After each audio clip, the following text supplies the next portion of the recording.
देखिए, चुनाव में जब हम जाते हैं तब एक पवित्रता के साथ लोकतंत्र का एक बहुत बड़ा फेस्टिवल पर्व है। उस तरह से कांग्रेस पार्टी ने हर वक्त इसको लिया है। और आज गुजरात में 2 उपचुनाव आ रहे हैं। ये जो विसावदर जहां हम खड़े हैं वहाँ आम आदमी पार्टी के विधायक थे जो भाजपा में चले गए, इसलिए ये खाली हुई है। और दूसरी सीट जो है कड़ी में, वहाँ भाजपा के एक विधायक जिनकी डेथ हो जाने से खाली है। दोनों जगह पे कांग्रेस पार्टी एक मजबूती के साथ ये चुनाव लड़ेगी। मैं धन्यवाद करता हूं। मैं कल कड़ी में था, आज विसावदर में हूं। दोनों क्षेत्र के मतदाताओं का प्यार और समर्थन कांग्रेस के साथ है, इसलिए मैं सभी का दिल से धन्यवाद करता हूँ। बाकी दूसरी बात ये, अरविंद केजरीवाल ने कल जो यहाँ पे उसका प्रमोशन करने के लिए और प्रचार प्रसार में आए थे, बोल रहे थे भाजपा की कांग्रेस से आक्रोशित कर रहा है। देखिए, नेशनल लेवल पे केजरीवाल जी हमारे इंडिया गठबंधन के साथी हैं। मैं कभी भी एक लेवल से नीचे की बात नहीं करता हूं, पर लोगों के मन में तो शक हरियाणा के चुनाव में भी था कि हरियाणा के चुनाव से पहले जिनको बिल्कुल जमानत नहीं मिलती थी उनको जमानत मिल गई। फिर हुड्डा साहब कहते थे कि आइए, हम आपका यहाँ कुछ भी नहीं है, फिर भी हम 2-5 बैठक बैठ के आपको भी देने के तैयार है। फिर भी हरियाणा में पूरी तरह से इस तरह से प्रत्याशी लगाए ताकि कांग्रेस ना जीते, ये फैक्ट्स है। तो मैं ज़्यादा इस पे नहीं कहूँगा। मजबूती से कांग्रेस ही गुजरात में लड़ी है। 2022 के चुनाव में केजरीवाल जी पूरे गुजरात में घूमे थे।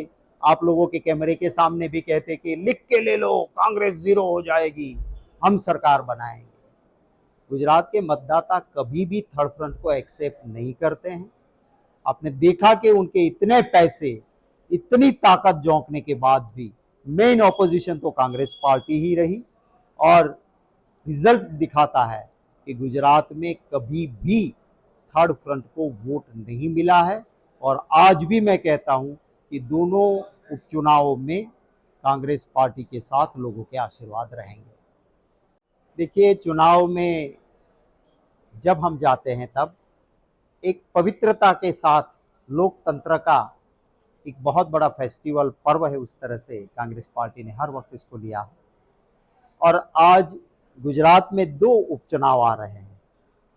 ये जो विसावदर जहां हम खड़े हैं वहाँ आम आदमी पार्टी के विधायक थे जो भाजपा में चले गए, इसलिए ये खाली हुई है।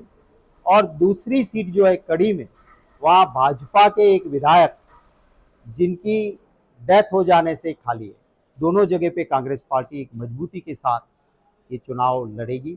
मैं धन्यवाद करता हूं। मैं कल कड़ी में था, आज विसावदर में हूं। दोनों क्षेत्र के मतदाताओं का प्यार और समर्थन कांग्रेस के साथ है, इसलिए मैं सभी का दिल से धन्यवाद करता हूं। बाकी दूसरी बात ये, अरविंद केजरीवाल ने कल जो यहाँ पे उसका प्रमोशन करने के लिए और प्रचार प्रसार में आए थे, बोल रहे थे भाजपा की कांग्रेस से आक्रोशित कर रहा है।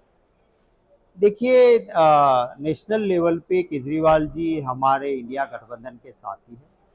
मैं कभी भी एक लेवल से नीचे की बात नहीं करता हूं, पर लोगों के मन में तो शक हरियाणा के चुनाव में भी था कि हरियाणा के चुनाव से पहले जिनको बिल्कुल जमानत नहीं मिलती थी उनको जमानत मिल गई।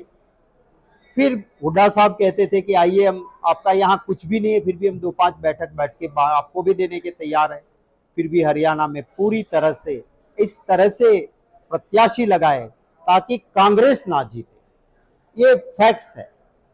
तो मैं ज़्यादा इस पे नहीं कहूँगा। मजबूती से कांग्रेस ही गुजरात में लड़ी है। 2022 के चुनाव में केजरीवाल जी पूरे गुजरात में घूमे थे। आप लोगों के कैमरे के सामने भी कहते कि लिख के ले लो, कांग्रेस 0 हो जाएगी, हम सरकार बनाएंगे। गुजरात के मतदाता कभी भी थर्ड फ्रंट को एक्सेप्ट नहीं करते हैं। आपने देखा कि उनके इतने पैसे, इतनी ताकत झोंकने के बाद भी मेन ऑपोजिशन तो कांग्रेस पार्टी ही रही।